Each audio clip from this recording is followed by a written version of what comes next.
Assalamualaikum warahmatullahi wabarakatuh.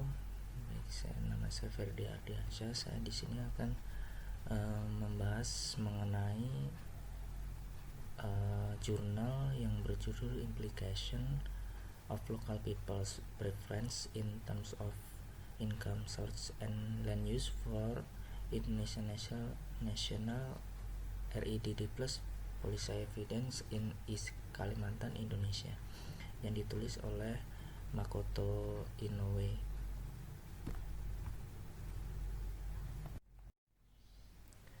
Nah, melatar belakangi penulis melakukan penelitian ini adalah yang pertama, ada sebuah mekanisme baru yang disebut RIDD Plus. Nah, RIDD Plus ini telah diusulkan pada COP11 atau 11 Conference of the Parties. Tujuannya adalah untuk mendorong 5 kegiatan mitigasi bagi negara berkembang. Yang pertama, untuk mengurangi emisi dari deforestasi. Yang kedua, mengurangi emisi dari degradasi hutan. Yang ketiga, menguatkan karbon stok pada hutan. Kemudian pengelolaan hutan berkelanjutan dan peningkatan karbon stok pada hutan. Nah, yang kedua yang melatar belakangnya yaitu adanya perubahan tata kelola hutan. Nah, perubahan tata kelola hutan ini mempengaruhi kondisi di lapangan. Kondisi di lapangan saat ini, hutan itu dijadikan sebagai objek mata pencarian bagi masyarakat. Nah, sehingga hutan-hutan ini banyak dikelola oleh masyarakat, individu atau perusahaan swasta. Nah, kemudian bagaimana implementasi kebijakan RIDD Plus ini dengan realita di lapangan?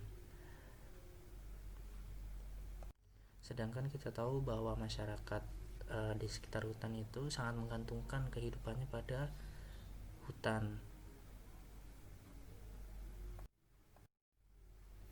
Tujuan dari penelitian ini yaitu untuk membuat saran yang membangun bagi kebijakan RIDD Plus Indonesia dengan mengeksplorasi preferensi masyarakat lokal di masa mendatang untuk sumber-sumber pendapatan dan penggunaan lahan. Nah, metode yang digunakan pada penelitian ini yaitu lokasi dipilih di Kabupaten Kutai Barat, Kalimantan Timur, dengan metode wawancara menggunakan kuesioner pada 4 desa dengan 2 kriteria, yaitu kesulitan akses menuju ibu kota dan etnisitasnya. Selanjutnya, Program Nasional Indonesia untuk mengakomodasi RIDD Plus. Lahan hutan nasional dikategorikan menjadi hutan produksi, hutan lindung, hutan konservasi, dan hutan produksi konversi atau hutan produksi yang dapat dikonversi.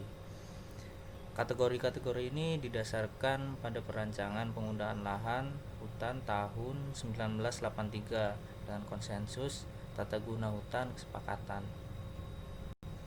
Sementara itu, perencanaan penggunaan lahan secara keseluruhan berada di bawah wewenang pemerintah daerah berdasarkan Undang-Undang Nomor 24 Tahun 1992 yang telah diperbarui menjadi Undang-Undang Nomor 26 Tahun 2007 tentang Perencanaan Tata Ruang atau RTR.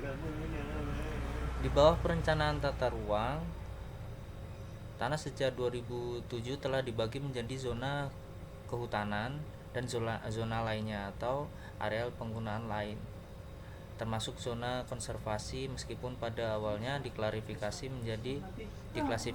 menjadi 3 jenis, yaitu zona kehutanan dan zona non kehutanan dan zona lindung. Karena sebagian besar tanah termasuk zona lain, yaitu zona non kehutanan, di Kabupaten Kutai Barat secara tradisional ditempati tanpa sertifikat hukum, maka secara resmi sulit untuk mengenali hutan swasta walaupun banyak perkebunan kayu ditemukan di daerah tersebut. Menteri Kehutanan mengeluarkan 2 keputusan penting untuk mempersiapkan implementasi kegiatan RIDD+. Keputusan Menteri Nomor 30 Tahun 2009 menyatakan bahwa RIDD akan diterapkan untuk semua kategori hutan seperti hutan produksi, hutan lindung, dan hutan konservasi, dan bahwa RIDD akan diterapkan untuk setiap ekosistem hutan seperti hutan alam dan hutan tanaman. Keputusan Menteri Nomor 36 Tahun 2009 menetapkan bahwa proyek penyerapan karbon dan penyerapan akan berlangsung selama 25 tahun. Pemerintah mendapatkan manfaat dengan menerima 50% dari keuntungan dari pengelolaan hutan untuk tujuan tertentu seperti penelitian dan pendidikan dan pengelolaan hutan lindung. Pemrakarsa dan sponsor proyek mendapat manfaat dengan menerima 60% dari keuntungan pengelolaan hutan untuk pemanfaatan kayu berdasarkan konsesi hutan alam. Kemudian hutan tanaman dan ekosistem yang dipulihkan, dan mereka menerima 50% dari keuntungan dari kegiatan dalam kapasitas unit pengelolaan hutan. Penduduk lokal mendapat manfaat paling besar karena mereka menerima 70% dari keuntungan pengelola hutan individu atas tanah milik pribadi dan mengelola hutan adat di tanah nasional.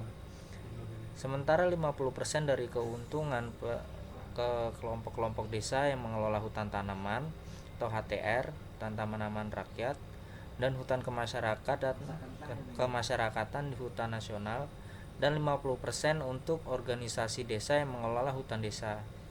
Kecuali untuk hak dan konsesi yang telah dikeluarkan pada hutan individu di lahan pribadi, semua hak dan konsesi lainnya dikeluarkan pada lahan hutan nasional. Selanjutnya, preferensi orang di bidang pendapatan. Berdasarkan penelitian yang telah dilakukan, hasil dari penelitian ini adalah di desa LT, tanaman tahunan yaitu karet dan kakao sangat menonjol. Nah, diikuti oleh beras atau padi. Nah, sumber pendapatan lain yaitu memelihara babi dan HBK-nya berasal dari sarang walet, kayu gaharu, rotan, babi hutan, dan rusa. Juga dianggap sebagai sumber pendapatan penting sampai batas tertentu. Nah, pada desa BM, beras dan tanaman tahunan lainnya, karet dan kakao adalah yang paling penting, diikuti oleh emas dan perdagangan atau pengelolaan toko kecil. Nah, selain itu di desa BS, beras dan tanaman tahunan lainnya seperti karet itu menjadi yang paling penting atau pokok, diikuti oleh kayu dan HBK seperti rotan, babi hutan, rusa, damar, kayu gaharu. Di desa SD, penjualan tanaman tahunan lainnya seperti karet sangat menonjol, diikuti oleh gaji pegawai negeri, beras, dan perdagangan untuk desa secara keseluruhan.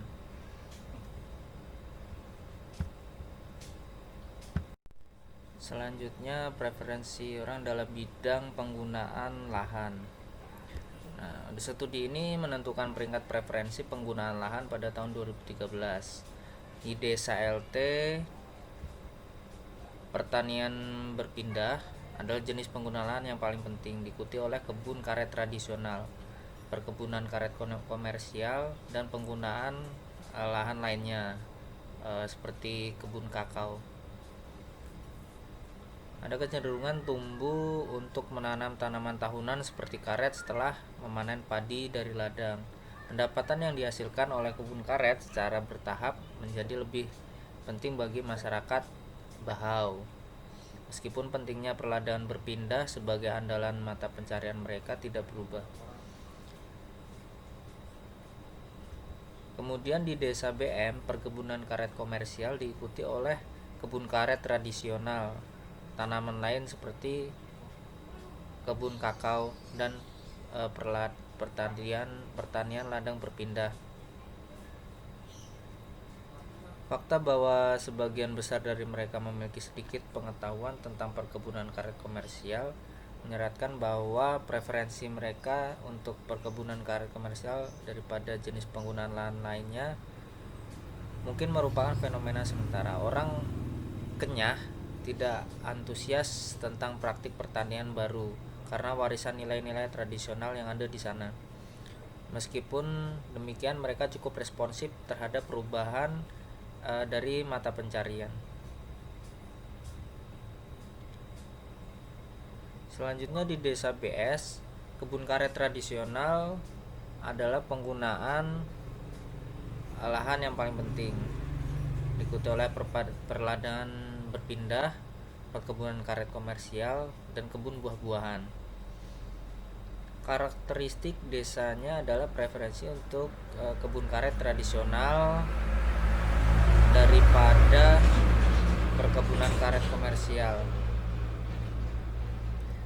Nah, di desa SD, perkebunan karet komersial adalah yang paling penting, diikuti oleh kebun karet tradisional, kemudian pertanian pindah atau ladang berpindah, serta kebun buah-buahan.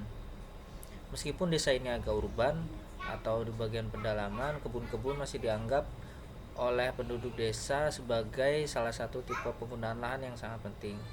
Secara tradisional, pemandangan desa ditandai oleh kebun, dengan kata lain kebun hutan milik keluarga yang disebut lembo dalam bahasa lokal.